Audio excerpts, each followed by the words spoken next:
So this is the content of our today's class. That is, we would be discussing about theories of forward pricing as well as pricing methodology for forward contract. And in our yesterday's discussion, we have learned the basic formula when we were going with computation of when we were discussing about the forward pricing. That is the basic formula which would be taken care, which would be considered, that is the spot price plus the carrying cost. That would be the basic variables that will be considered for computation of the pricing of, as we say, forward contract. So this is the background for our present day discussion. Right. Now, the theories for determination of forward prices can be broadly, the main theories can be broadly put under two. One is interest rate parity theory, another one is expectation theory. Okay. The interest rate parity theory is very popular because of the application of that in the real world situation.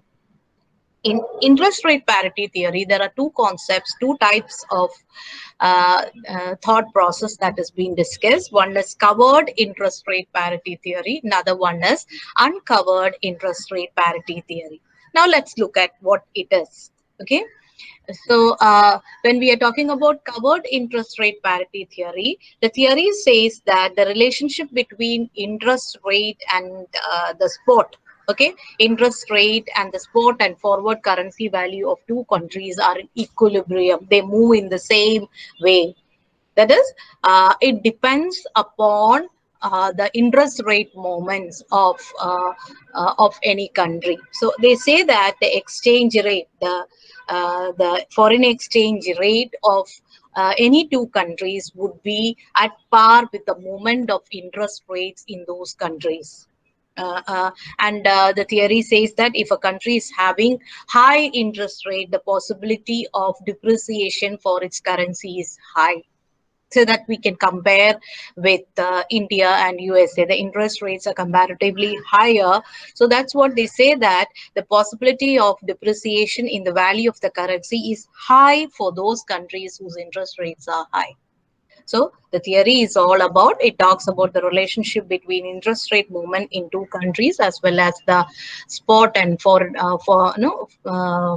currency values, the movement of spot and forward currency values. Spot is nothing but the current market price of those currencies, and forward is the future exchange rate of those currencies. When I'm planning to buy dollar, what is it I have to pay? Say if it is, no, as I say, 72 for $1, I have to pay 72 rupees for obtaining $1. That's what we call as exchange rate.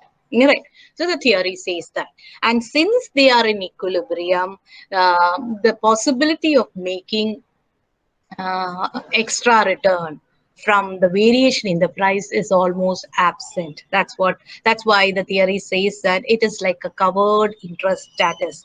Looking at the movement of interest, you can predict the movement of foreign exchange market. That's why the theory says that you have a covered risk position with respect to the movement of foreign exchange transactions, foreign exchange rates. So that is why, since you can predict it exactly, the position is risk free. The opportunity for arbitrage opportunities or arbitragos is absent. That's something which is big. Arbitrage opportunities uh, are less. No, it is almost absent for interest rate. Why? Because people are looking at the movement of interest rate, and of course looking at the currency and interest. Since they move in same direction, in the same way, you can actually go with having a risk free, almost like risk free benefit, risk free interest rate. So that is the kind of coverage you get. That is why this tool, this theory says that you can go with the looking at the interest rate, you can go with hedging your foreign exchange risk. You can, if the interest rate movement of a particular country is very high, automatically you have to plan accordingly with respect to your foreign exchange transactions. So because they move at par, so if the interest rates are rising, the exchange rate also can go according to that. That's why we said, as there is an increase in interest rate, the value of the country having higher interest rate will depreciate much faster. So that is why you can plan accordingly, and there is opportunity for hedging hedging the risk based on such looking at the moment of sport market. You can actually hedge and go with investment in forward instruments, forward currency.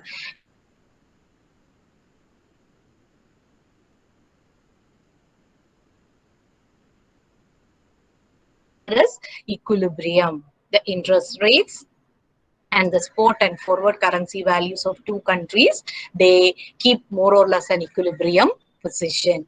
And the formula, of course, it's directly dependent on what we discussed.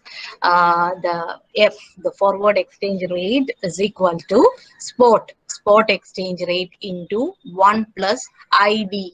That is, id is nothing but interest rate of the domestic country divided by I plus if, that is interest rate in the foreign country. So if I can get these values exactly, I can know what is my forward exchange rate. That is what the theory is all about.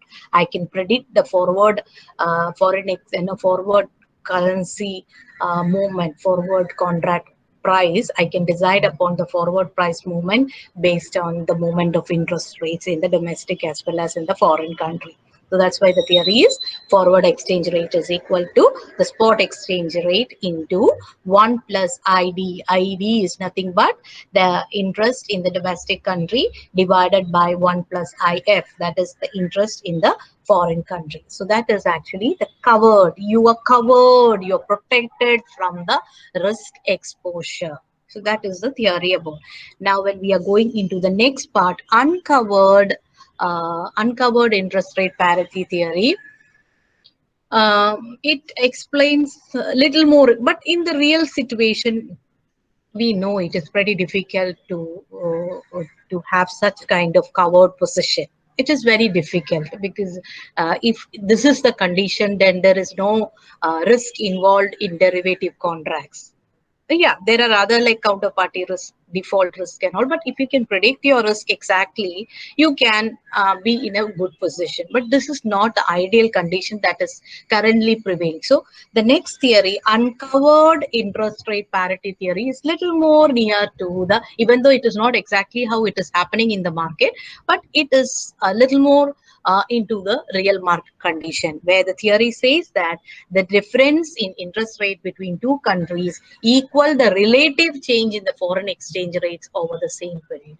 So they say that the interest rate difference between two countries will be equaling to the relative change in, it's said in a different way, relative change that is happening in the currency exchange rates. Even though they have related the interest rate movement with the foreign exchange currency movement, exchange rate movement, but that they've said that in a different way. They are saying that the interest rate difference will be equal to the relative change in the currency foreign exchange rate transactions, the changes in the exchange rate, right?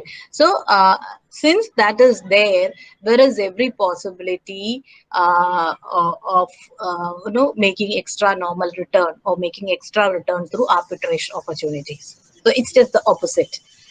There is some kind of association being created, but still the people who would like to make difference in the price fluctuations in different markets, there are opportunities that exist in the market. That's what the uncovered interest rate parity. So since there are opportunities, of course, there are possibilities of loss also. That is why they say that if there is a risk, there is an element of risk, and so the position is uncovered, not protected, as it is explained in, as you can predict the exact movement, that does not happen. That's what the theory says. And so the theory here, it is the forward rate, the forward contract rate is equal to the spot rate. It can happen with the instrument, the forward contract. So forward rate is equal to the spot rate into 1 plus IC, that is the interest rate in one country divided by interest rate in country B. It needs to be divided by the interest rate in country B. Means if you are considering India and US, of course you will be looking at interest rate in India, and that has been compared with interest rate in US. And if the interest rate, so accordingly the change, that is what you try to identify, the changes will be reflected in the foreign exchange rates. So that's what we say, and automatically that will be reflected in your forward also. So spot into, you are looking at the relative change in the interest rate in the countries, and expecting that that will be reflected in your foreign currency forward. Okay, so that is what uncovered interest rate parity theory all about. And the difference in the interest rate also will be a deciding factor for earning extra return, because since there are differences in the in two countries, when whatever you're comparing, there is an opportunity to make gain because of this difference. So that is why we say that, of course, when you have an opportunity, there is a risk element also. When you cannot predict exactly how the market is moving, there is a risk element. That is why we say that that is a uncovered interest rate parity theory. Uncovered interest rate parity theory, because of the element of arbitrage opportunity as well as the risk. Arbitrage is a kind of speculation, right?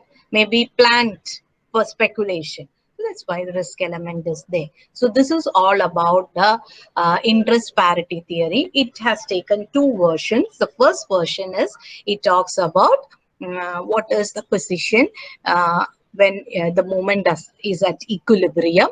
It can, this is an ideal condition, and in the real market is very rare to happen this condition.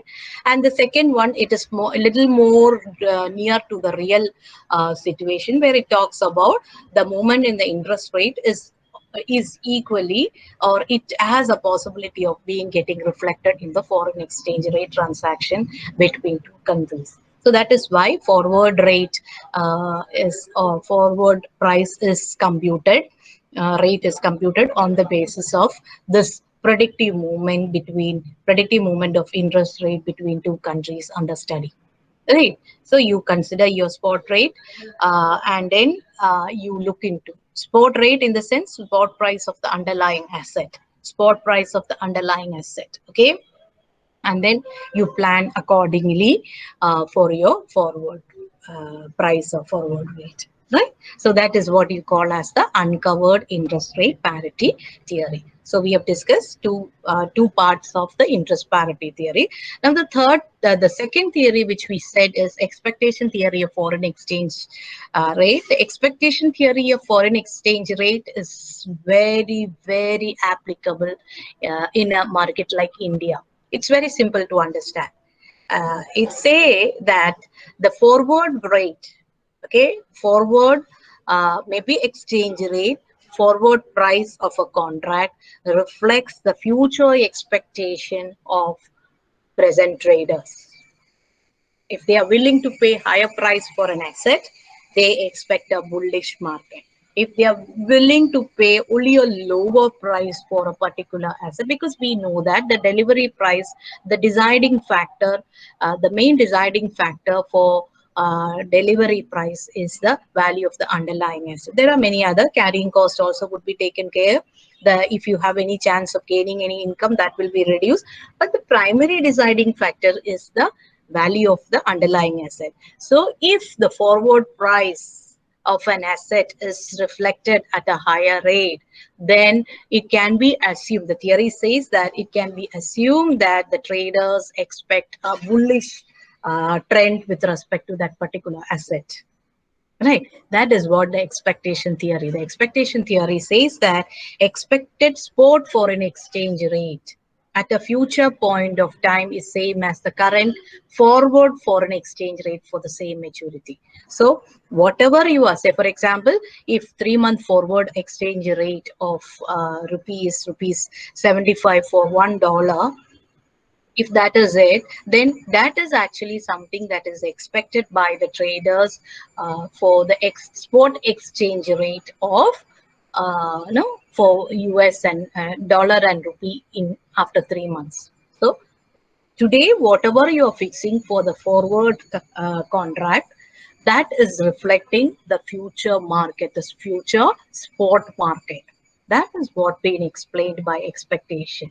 So your expectations are reflected through your forward contracts. That's what the theory says, and this theory is very much, if you look into studies in the in the derivative market, this theory is applicable to some level because they are expecting something and they act accordingly. So that will directly or indirectly go with causing demand and the fluctuation in the price movement. So that's all about expectation theory. Expectation theory says about the relationship between the future spot price and the forward contract price.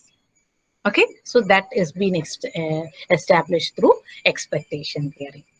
That is all about the theory. Now we will go with pricing methodology for forward contract. Now in our yesterday's class, we have learned a basic formula for computation of forward price. That is forward price is equal to spot price plus carry cost minus carry income.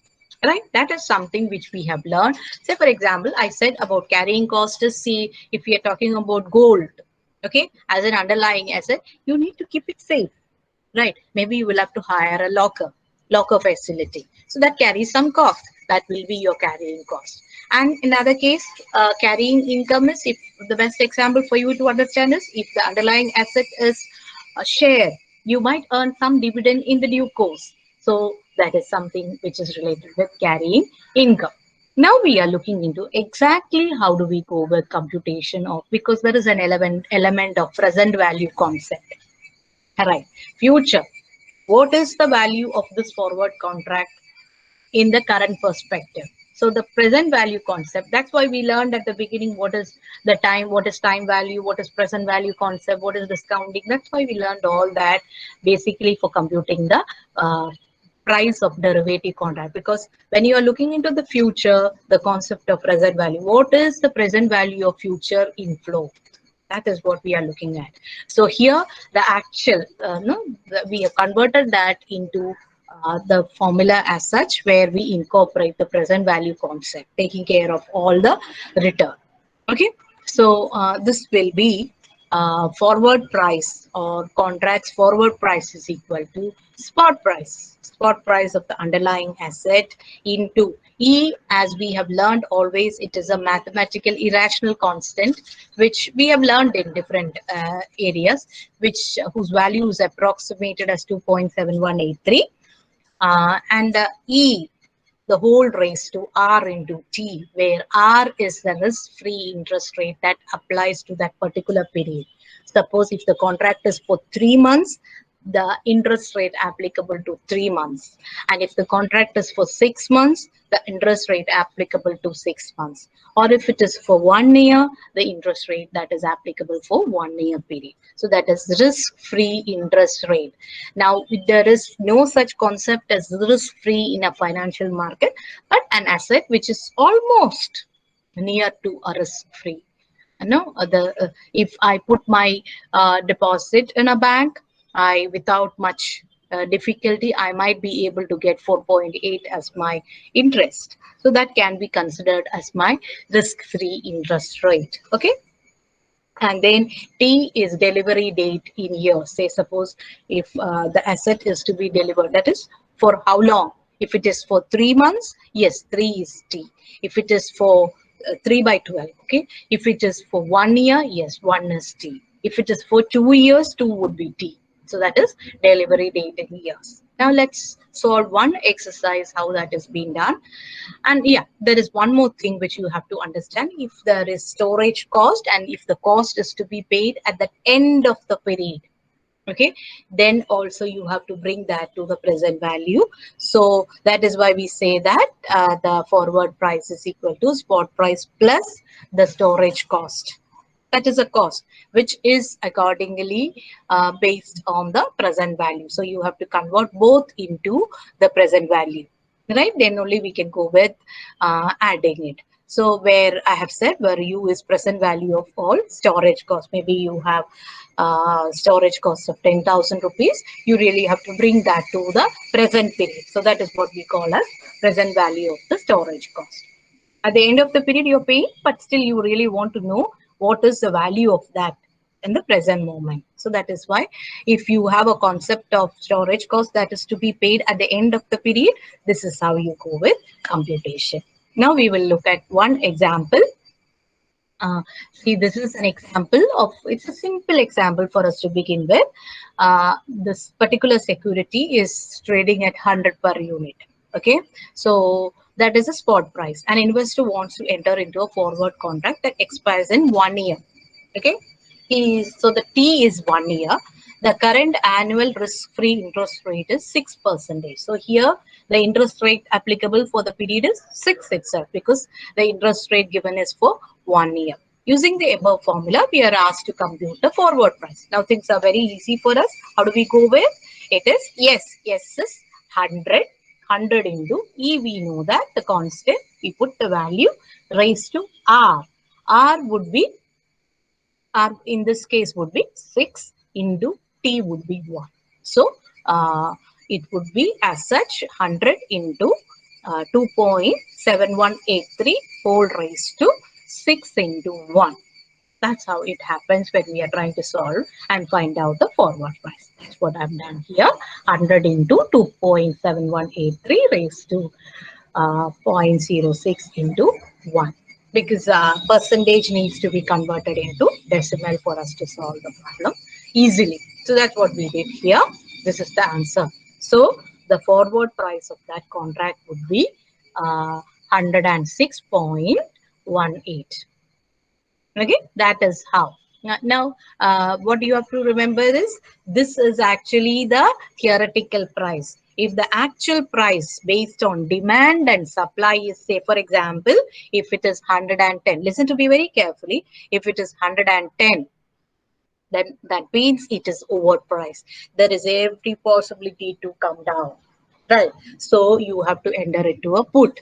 And if the actual price is different from the theoretical price, the actual price, if it is trading at 100, it is underpriced. There is every possibility to go up. So you have to enter into a long position, that is for buying it, right? And the other one is short position for selling it. So that is what we discussed in our yesterday's class regarding the theoretical price and overpriced and underpriced. If it is overpriced or underpriced, there is every possibility for what you say, arbitrage opportunity, right? So I hope you are there with me. We are just going to show one more example and we'll stop. This example is related with the conceptual theory. See, there are two parties. We said derivative forward contract is a bilateral agreement between two parties. So here in this case, the two parties are Mr. Arun and Mr. Binu. They enter into an agreement. Now, what is it? The asset, the underlying asset in this case is gold, 1 kg, 1 kilogram of gold, and the date of maturity for them is 30th September. They are entering to the contract on 1st of April. Okay, and A's position is long position, and we know what is long position for buying. For buying 1 kg of gold, and the seller, Mr. Binu, has agreed to sell it. Right now, the strike price, no, strike price is with respect to option. So here, delivery, the meaning is same, but we'll stick on to delivery price. The delivery price is 18 lakh. That's what they have promised. No, within that period, they are going to keep the prices. And now this price is going to be same till the end, till the maturity. It's not going to be affected by the change in the value of the asset. So 18 lakh is our delivery price. Now, what happens here is future spot price on the day of settlement was 18 lakh 40,000. Okay, the position of both the traders. Who is going to gain? First, the delivery price was 18 lakh. That is, Mr. Arun will be delivered with 1 kg of gold for a delivery price of 18 lakh by Mr. Bin. But Fortunately or unfortunately, the spot price on that day, on the day of settlement, was 18,40,000 for 1 kg of gold. Now, who is going to benefit and who will be paid money? That's what we are asked to. Uh, Now, when you are looking at uh, how do we evaluate this position, is it's very easy. It's pretty easy. Why? Because Arun is getting 1 kg of gold, which has a value of 18 lakh 40,000 for 18 lakh. Currently, it has a value of 18 lakh 40,000, but according to this contract, he is getting that for 18 lakh. So definitely, who is in profit? No doubt, Arun. Right. Why? Because he can possess 1 kg of gold for just 18 lakh. So the profit for him, because immediately if he wants to sell that, he can immediately sell that in the market, in the spot market, okay, and get 40,000. That's actually the attractiveness of derivative contract. The loss is also there. The loss is also there, unlimited. Suppose on that day, if the value of asset was just, if 1 kg of gold is just say 10 lakh, straight away he is losing 8 lakh. He is under no, an agreement to buy that. So he has to buy gold, weigh 1 kg gold, which has a present value of 10 lakh at 18 lakh. That is the risk involved here. But in this case, the future spot price came to 18 lakh 40,000. So Arun is in the beneficial position. Since Arun is in the profit position, we know who will be losing money. Mr. Binu is losing money because he could have sold that 1 kg in the market for 18 lakh 40,000. Instead, he had an agreement with Arun, right? Saying that I will sell 1 kg of gold for 18 lakh. So he is losing 40,000. Now, what did he expect at the time of entering into the contract that was on 1st April? He expected that gold price is going to go below 18 lakh. And Arun expected that gold price will go above 18 lakh. So Arun gained from that. Arun's expectation when correct, he gained from that. And the other party lost it. The loss of 40,000 needs to be no paid to Arun, that is his benefit. So in net settlement, if it is cash settlement, Arun will be paid with 40,000. If it is physical settlement, Arun would be given with 1 kg of gold. Instead, he would be paying 18 lakh. Then also this party is losing 40,000. Right. If it is cash settlement, what you will do is you will just, maybe you don't own the asset, you just give 40,000 to. This is all about the settlement of forward contract. So just to summarize, in our today's class, we were discussing about the theories that were connected with forward pricing. We had also looked upon few exercise, the basic few exercise related with computation of forward price. Now I'll give you extra exercise. I'll be sending that through our groups. Please try working it out, including this. Right. So tomorrow we will go further with the next session. Thank you.